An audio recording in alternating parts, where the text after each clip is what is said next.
안녕하세요. 반갑습니다.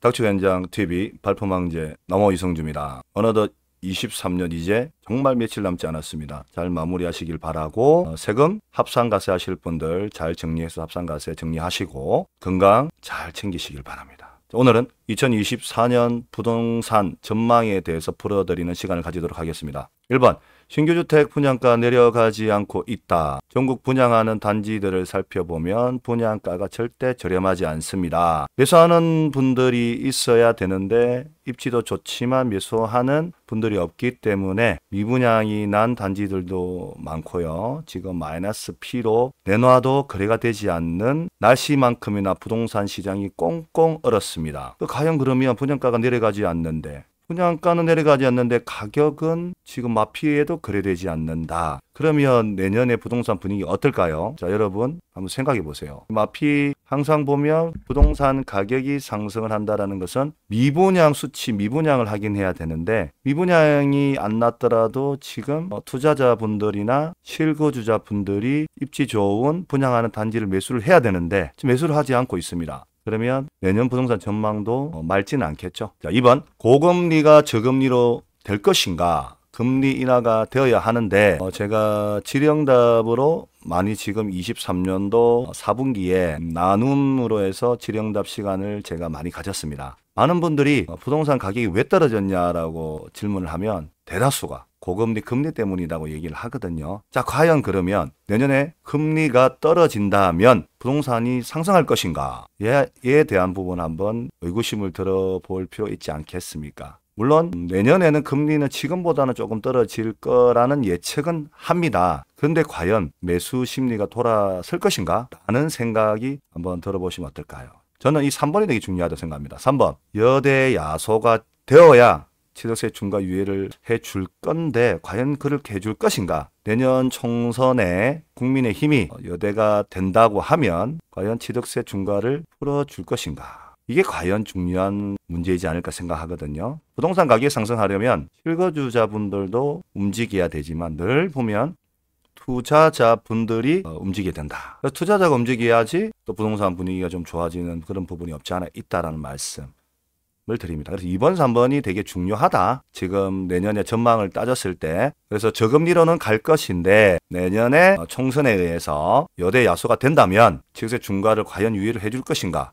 해준다고 하면 부동산의 매수 심리는 분명히 지금보다는 좋다라는 말씀을 드립니다. 4번 중소건설사 금리 부담되어 가고 있다. 지금 이제 자금 조달 부담 금리가 20%인데 지금 건설사들이 지금 어떻게 보면 파산 신고하는 중소건설사들이 지금 나타나고 있습니다. 그래서 과연 이 금리가 지금은 계속 부담이 되고 있는 이 상황에서 건설사가 망하게 되면은 당연히 또 정부에서는 또 다른 정책을 내세우든 건설사를 살리기 위해서 노력을 할 것인데 지금 현재 금리 부담으로 인해서 중소건설사들이 힘들어하고 있다라는 부분.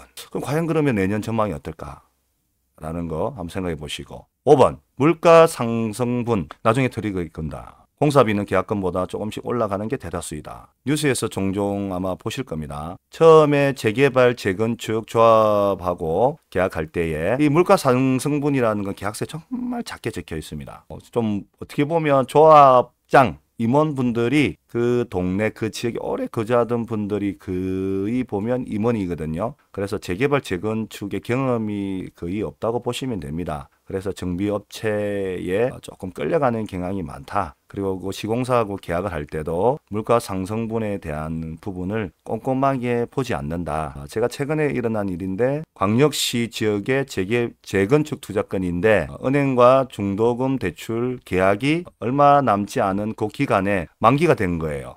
만기가 됐으면 미리미리 조합장님이나 임원분들이 준비를 해서 조합원들에게 피해가 안 가게 해야 되는데 그 만기 계약을 제대로 하지 못하고 오롯이 조합원들에게 은행 금리 상승분만큼 부담을 시키니 당연히 비례율은 떨어지겠죠. 그러니까 지금 돈을 내지 않아야 될 돈을 납부하게 된다. 이것처럼 물가 상승분만큼 시공사들은 나중에 또 올린다는 거죠. 그래서 나중에 돈 안 주게 되면 조합하고 시공사하고 문제가 되어서 입주하기 전에 입주 못하게 뭐 펜스를 친다든지 그런 부분이 언론에도 많이 보도가 됐습니다. 그래서 이런 부분. 6번 공사비 상승으로 공급이 줄어든다. 분양가가 비싸니 분양이 안 되어 공급이 줄어든다. 문재인 정부 때는 부동산 분위기 좋았잖아요. 그때 분양하기 위해서 준비했던 시공사들이 지금 막 분양을 하고 있거든요. 근데 지금 분양가 내려가지 않고 있고 공사비는 상승되고 있고 인건비 자재값 상승되다 보니, 그리고 그만큼의 분양가로 해서 분양을 하니 분양이 완판이 안 되고 마피가 형성되어 있고, 마피에서 던지는 사람도 왕왕 발생되고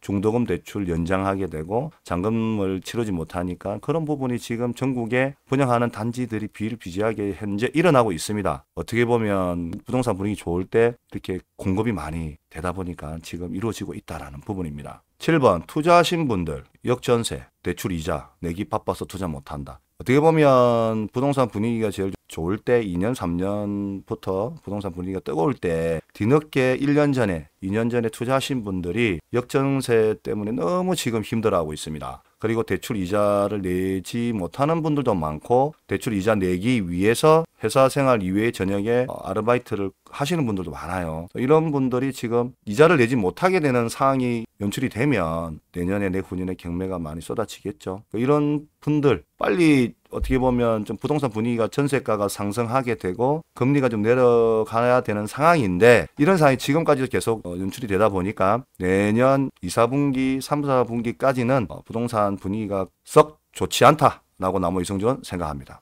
8번 부동산 가격이 상승하려면 투자자들이 움직여야 한다. 근데 지금 투자자들은 제가 저기 앞에도 말씀드렸다시피 실거주자하는 분들, 그 지역에 있는 원주민들만으로 부동산 가격은 상승할 수가 없습니다. 투자자들이 움직여야 되는데, 지금 투자자들 10년, 20년 투자했던 분들, 그동안 투자를 해서 돈을 많이 버신 분들, 지금 이렇게 역전세부터 고금리로 인해서 자기가 벌었던 돈, 그리고 손절매로 매도하는 것들이 많기 때문에 또이 됐다 라는 분들이 많습니다 지금. 그리고 지금 투자자분들은 우스갯소리로 호빵 장사를 할까, 고구마 장사를 할까 저녁에, 아니면 따로 자영업을 할까, 이렇게 생각하는 분들이 많아요. 늘 투자자분들은 돈이 없다 보니까 돈이 생기면 투자를 하고, 아니면 역전세, 나는 이제 돌아오는 역전세를 돈을 내어줘야 하기 때문에 투자자들이 움직이지 않고 있습니다. 이 투자자분들이 움직여야 24년도에 흐림에서 맑음으로 갈 수 있지 않나 생각합니다. 지금 날씨로 치면 이 부동산 분위기가 소나기가 내리고 있다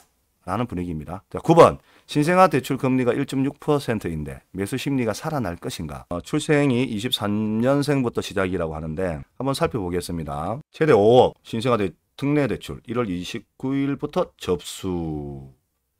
그래서 쭉쭉쭉쭉 나와 있고, 기사를 보면 내년부터 출산 가구에 최대 5억 원 주택 구입 자금 대출이 시행된다 하고 떴습니다. 그리고 신생아 특례 대출 신청 기준 2년 내 출산 23년 1월 1일 출생아부터 적용, 무주택 가구의 혜택이 주어진다. 그리고 부부 합산 연소득 1억 3천만 원 이하, 순자산 4억 6,900만 원, 최저 1.6% 금리로 최대 5억 원까지 대출을 지원받을 수 있다. 대상 주택은 가액 9억 원 이하, 전용 면적은 8호제곱미터 이하, 읍면은 100제곱미터 여야 한다. 이렇게 나와 있는데, 과연 신생아 대출 금리 구입과 전세 자금 대출을 한다고 했을 때 이런 걸 아예 그냥 부동산 분위기가 나쁘다 이렇게 해주니까 나쁘다, 살아나지 않는다, 근데 활활 타오른다 이런 정도는 아닌 것 같고요. 그래도 어느 정도 이 분들이 매수를 하게 된다면 조금은 지금보다 나아지는데, 과연 또 이분들이 집을 살 것인가, 부동산 분위기가 좋지 않은데 아마 전세로 많이 돌아서지 않을까. 늘 그렇잖아요. 투자를 해보지 않는 분들은 언론을 맹신하게 되고, 또 아무리 금리를 저리로 준다고 하더라도 쉽게 부동산을 매수를 하진 않을 것 같습니다.